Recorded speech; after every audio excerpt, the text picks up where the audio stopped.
Well, hello there. Welcome back to my channel. If you are new here, my name is Julie and I hold a doctorate in occupational therapy. I help moms go from surviving to thriving, and I have 3 little kids of my own. And today we're talking about milestones. Milestones, people, because when you are a new parent, you're obsessed with getting to the next level with your baby. And I want to help you take a chill pill, take a step back, and enjoy your baby with these top tips to help them develop normally and thrive and do amazing and be happy without driving yourself crazy and without neglecting easy things that you can do to help them naturally just develop from step A to step B to step C. If that is something that's interesting to you, make sure you watch the entire video because there are some really great tips and tricks in here that will help you have the most happy, stress-free motherhood experience that you could possibly have. So make sure you keep watching. All right, quick disclaimer. I don't know, I feel like I need to say something here. Whilst I am a medical professional and I am an occupational therapist, I'm also not necessarily your occupational therapist or your pediatrician. That I'm definitely not. Take what you can from this video, what is useful to you, leave the rest, and always trust your instincts. Some general rules and my personal philosophy when it comes to parenting and supporting children in reaching their milestones. Firstly, do not interfere with them. Do not try and put them in things and compress their development by putting them in swings or in bounces or in walkers. Let them move around. But my key advice is to have your baby on the floor as much as possible. The floor is always safest because they can't roll off of anything, and you'll be surprised how even a newborn can kind of scoot around and move. I know floors freak people out because they think they're so dirty. Put them on the floor with one of those foam mat things that you get for babies, or some kind of blanket where they can kind of roll around. That solves your problem of the germs on the floor. Just remember that they have to learn how to use their bodies, and if we interfere, we impact that trust relationship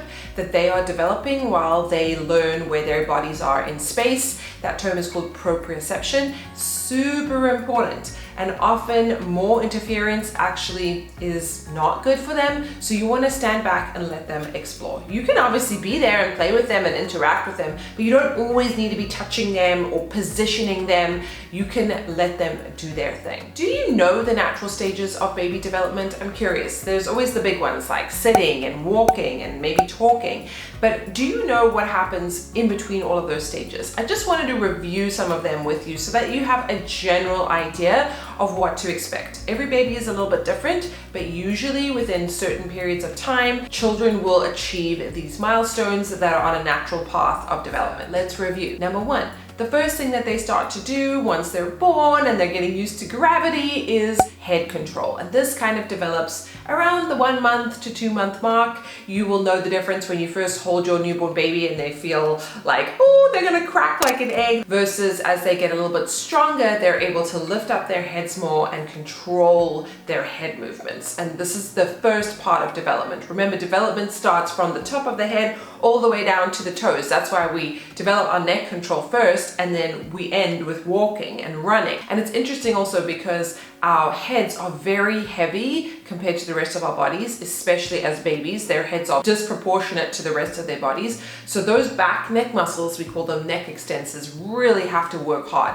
So it's important to give your baby lots of tummy time, which can look flat, like a lot of people know it to be, but it could just be on your chest, raising your head a little bit against gravity, because when you're at an angle, it's easier to raise your head off of that surface than being completely flat. You kind of grade it and it's just natural. Baby will lie on your chest, they'll start to look up, they'll start to look for food, and that's how they start to strengthen their neck. But you can expect neck control 1 to 2 months. Rolling. Rolling is super important. This will happen front to back, back to front, around 4 to 5 months. So it's easier for them to roll from their stomachs, we call this position prone, to their back, because they're positioning themselves with their arm, and then gravity will help them flop over, right? Rolling is really, really important. It's the initiation of movement from getting from A to B, and it is preparing them ultimately for sitting and crawling. You can expect rolling to occur usually earliest 4 months, but 4 to 5 months, they should be able to roll. And then once they've mastered rolling from, I need to make sure I'm saying this correctly because I get confused, from prone to supine, from tummies to their back, then they start to master the other way around. And this is also around the time where you're not swaddling them anymore as tightly in their crib. You're letting them be more free, and you'll find they're gonna go from one end of the room to the next. So just be aware. But then we get the big one that everyone is so excited about, and that is sitting. Now, in my mind, true independent sitting is when a child is able to move from that prone position, so on their tummies, into sitting, right? That is true independent sitting. That is when a child has enough strength and coordination not to like fall over. You'll find parents are super excited to get their kids to sit, and it is a big deal, and they're upright and they're looking and interacting with the world differently, but they will fall over if they are not ready. In my experience, my children have achieved true independent sitting where I am pretty confident that they're not gonna flop right over, and they can get into sitting themselves around 7.5 months. It takes time. You know, we associate sitting as being like a 6-month thing, and yes, often you can take your baby and plonk them down and they can sit, but they're not stable. And to me, that means they're not fully independently sitting. You know, core muscle strength needs to happen. They need to be able to really balance. Remember, we're going from top down to bottom. And so it's very important that you don't rush them. You give them plenty of tummy time so they can learn how to roll, and then you'll see they kind of pull themselves up into sitting. It's very interesting to watch, and that is true independent sitting. All right, the next thing, we've been talking about rolling, but true movement is starting to happen. Leopard crawling, army crawling. A child, if they're motivated enough and they need to get that particular thing over there, they will figure out a way to start to move around 7-8 months. And they start to kind of army crawl around then in preparation for true crawling. Now, true crawling is up on quadruped, or we sometimes call it puppy position. It's up on all fours, hands and knees, and it is dissociating, which is very, very important, and I'm going to explain why. And this is why crawling should not be missed. Dissociating means moving from one side to the other in sort of a symmetrical fashion. And what's really interesting about crawling is that a lot of you might know that we use opposite sides of our brains to control opposite sides of the body. So my left hemisphere is controlling my right side of my body, and my right hemisphere of my brain is controlling my left side of my body. And there is a big network in between the two called the corpus callosum. And when we do dissociative movements with our legs and our arms, when we do true dissociative movement, we actually challenge the two sides of the brain to communicate with one another.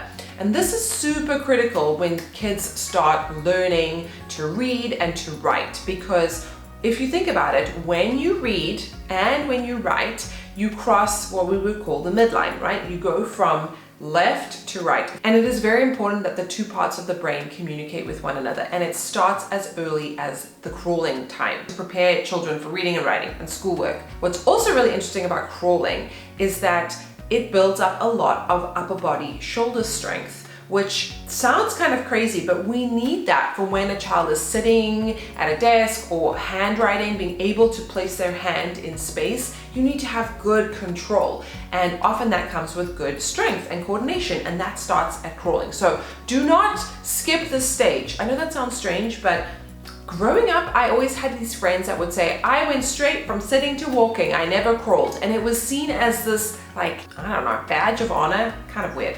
But actually now, having studied human development, I realized how important crawling is, and I always encourage my children to crawl, and I never want to rush them during any of these stages, because they're going to crawl for as long as it is serving them, until they realize, oh, I can walk and get somewhere a lot faster with a lot less effort. But it is really important that they crawl because they're doing so many amazing things that I've spoken about in preparation for later life. The body is smart. It does not make mistakes. So make sure you're embracing every single developmental milestone. It is there for a reason. All right, then we start to get to what people, I guess, determine as the exciting stuff. They start to pull to stand around 10 to 12 months. Again, there's a big range in this. Then they start cruising, which means they start like holding onto furniture and walking around. So, or maybe they're holding your hand while they start to take a few steps. They're not independently truly walking, but they're getting there. They're starting to be upright. Remember, development top to bottom. So now we're working on our leg strength. And also when you do a lot of crawling, I challenge you as an adult to go crawl around. It is very tiring. It builds up a lot of muscles. And so it's really important that they have that good foundation before they start walking.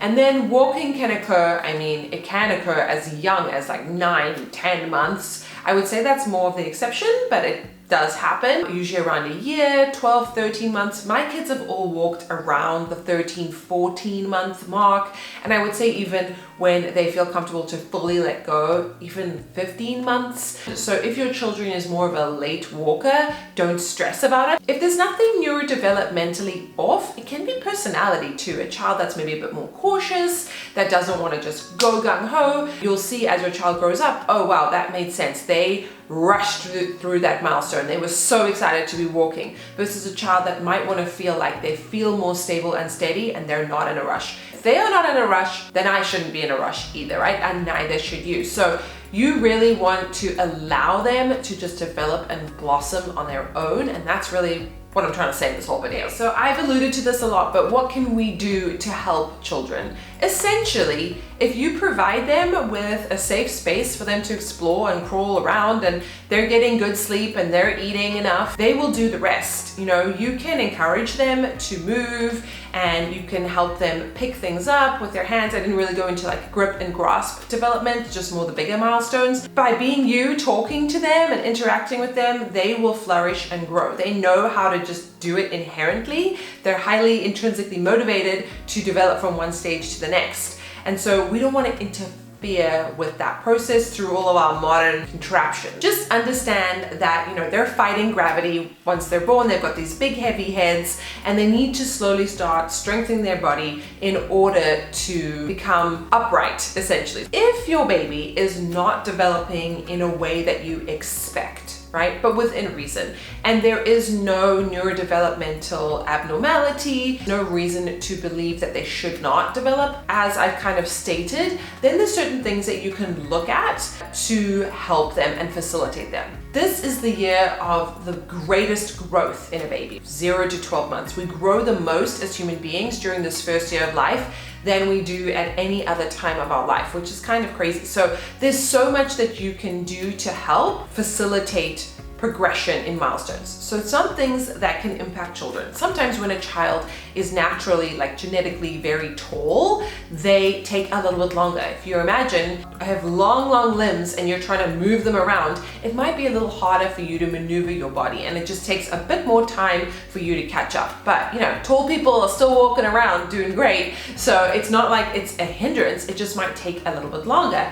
You don't want to compare yourself to other babies or have your baby compared to other babies, because that is not helpful. And if your child is destined to be tall, that's great. The other thing that can happen as well, along with height, is excess weight. And often this can be related to food. It can come with bottle feeding or formula feeding, where it is easier for a baby to overeat because they're finishing a bottle and the mom and dad wants them to finish a bottle. You might want to look at that, and you might want to look at height to weight ratio, because if they have extra bulk to carry around, logically, it would be a little harder for them to move themselves around. So you want to just make sure that you're having a conversation with your doctor. How is the percentile for height and weight? Are we overfeeding? Are we underfeeding? What is happening here? So that you can really help your child facilitate. In my mind, giving them as much opportunity to be on the floor, to have tummy time, to just interact with their environment without being constrained. As an occupational therapist, there was always controversy around putting kids into things, even like bumbo seats. I've had friends whose babies have fallen from those. I don't personally like it. Even a high chair is great for mom and dad because it just like contains a child, and we have used them certainly, but there comes a time when my children just refuse to go in them because they feel too constrained. They want to be more free, and if you look into more Montessori type of methods and things, they don't really like to use even cribs or high chairs. They let the child really roam free, which is probably more how we naturally evolved. But I have found even like my 1.5-year-old, she would much prefer to sit at a little table or to sit on our lap. She didn't want to be constrained, and that's just natural toddlerdom, and it can be harder to parent parent, but it is really good for their development because you're giving them the autonomy and independence to direct what they're looking for, the stimulation that they need. So at the end of the day, allow your baby to explore, look at some of these factors that I've considered if they're not meeting their milestones in the way that you anticipate. Do not panic, do not stress out, talk to your doctor, talk to an occupational therapist, do your own research, get advice, and a lot of the time there are very simple tricks and changes that you can implement into your baby's life, as simply as giving them more tummy time on the floor and putting objects in their path, in their visual path that encourage them to move, or maybe putting them down more, not holding them as much. You know, we love to cuddle a sweet little baby, of course, but if your baby is not reaching milestones or is skipping stages, you might want to consider putting them on the floor and letting them explore themselves versus carrying them everywhere, because I've seen this stunt development. All right, so what age did your child start crawling? What do you think about the developmental milestones? Was this something that stressed you out, or was this something that just kind of happened and you let it unfold? I would love to know. Make sure that you subscribe to the channel and like this video, send it to a mom or dad that might find this information useful. I will see you in my next video.